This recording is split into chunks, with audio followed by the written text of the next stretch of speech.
Hey there guys, welcome to Dino's Vault once again. The Wego was a groundbreaking launch from TVS when it was first introduced because it brought along several first in segment features along with it back then. Introduced at a time when the Activa was reigning supreme with no opposition whatsoever, the Wego came across as a brave heart who had the tenacity to challenge the king of the segment with the standout features it had on offer. Features like larger 12-inch wheels, telescopic front forks, a more conveniently placed rear fuel lid, alloy wheels, etc. However, it's interesting to see that the Jupiter, which though for the most part offered features similar to that of the Wego, was introduced later and yet managed to grow more popular than the Wego in the most coveted and action-packed scooter segment here in our nation. Now for the year 2017, when the Jupiter seems to be coming of age, the Wego gets a rejuvenating refresh and a much needed makeover and is all set to make a solid comeback and garner all the attention it has deserved all along. So what all new does this new Wego 2017 have on offer? Let's find out. First of all, just like all other two-wheelers for the year 2017, the Wego now gets a BS4 compliant engine and AHO or automatic headlamp on function. To know what advantages a BS4 engine offers over a BS3 engine, and also to know about whether AHO or always headlamp on feature affects the battery life of your scooter, please follow the video links that appear towards the end of this video. Secondly, it now gets two new paint schemes, namely the metallic orange and the metallic grey, both of which look quite attractive. Thirdly, the Wego also now gets something called SBS or sync brake system. Now this is similar to the CBS or combi brake system that we see on the Honda scooters. What it basically does is that even if you end up using only the rear brake, the system automatically engages the front brake, thereby distributing the brake force evenly to the front and rear wheels.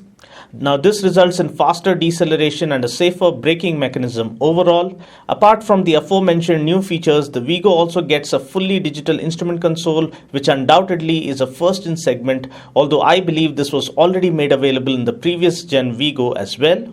We now get an LED tail lamp which offers better visibility and puts lesser load on the battery. This is also one of the few scooters in its segment to offer integrated pilot lamps or position lights in the front panel. Now adding to this are the golden eye indicators which look cool when they light up. We then have 12-inch lightweight blackened alloy wheels that lend the scooter a sporty look. The Wego also now gets a double-stitched anti-skid seat that prevents the rider from sliding down the seat when he or she applies the brakes. We get dual-tone seats and beach panels on the inside that make the scooter look more premium. We then get the option of having a 220mm front disc which further enhances the overall stopping power. The scooter also gets dual side handle lock mechanism, which means you can lock the handle with the handle turned either ways, and this definitely adds to the convenience part in tight parking spaces. Also, the kickstart lever is conveniently placed such that you can access it without getting off of the scooter. The key slot comes with self-illumination feature, which means you can locate it easily even in darker settings. We do get a mobile charging port in the underseat storage area such that you can charge your mobile on the go, a much needed feature in this digital age where we need to stay connected round the clock. We then get 16 liters of underseat storage, which does serve the purpose, but I feel it could have been better at least 18 liters. We get tubeless tires with 90x90 tires up front and at the back. The larger 12-inch wheels offer better ride quality and better high-speed stability. The Wego also comes with something called body balance technology with ideal weight distribution and center of gravity, which results in offering better maneuverability through city traffic, helps you make sharper U-turns, offers better straight line stability, offers a more reassuring feel with a pillion on board, and better handling characteristics overall.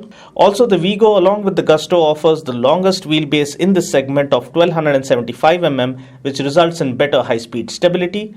Talking about the suspension, the Wego gets telescopic forks up front and a gas-charged rear monoshock and undoubtedly offers the best ride quality in its segment.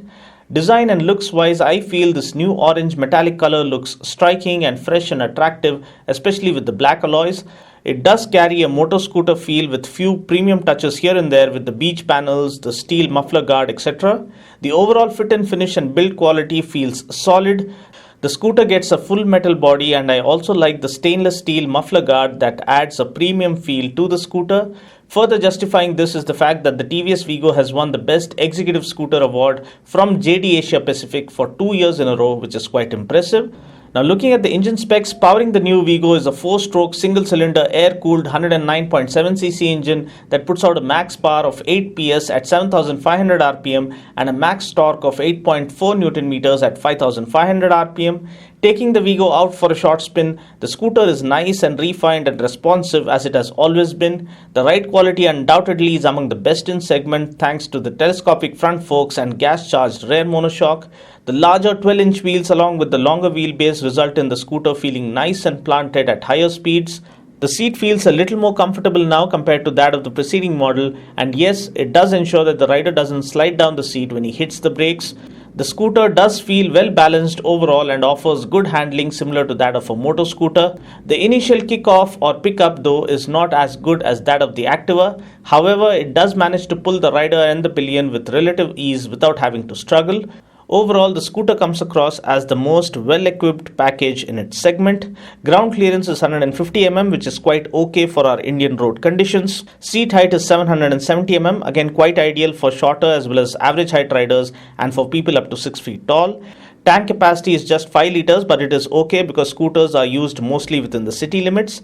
Mileage-wise, the company claim is 62 kmpl, although anything over 50 kmpl should be acceptable for a gearless scooter in my opinion. Price-wise, the ex-showroom price here in Hyderabad for the regular variant is Rs 53,251 and for the disc brake variant is Rs 56,170. Given these prices, the Wego is slightly dearer than the Activa by around a grand or so, but still it does offer a truckload of goodies like a digital speedo, larger wheels, better suspension, etc. for the extra premium that it demands. Well, that's pretty much it for now. I just hope you found this video useful. Until next time, this is Dino saying ciao. Take care, God bless and ride safe.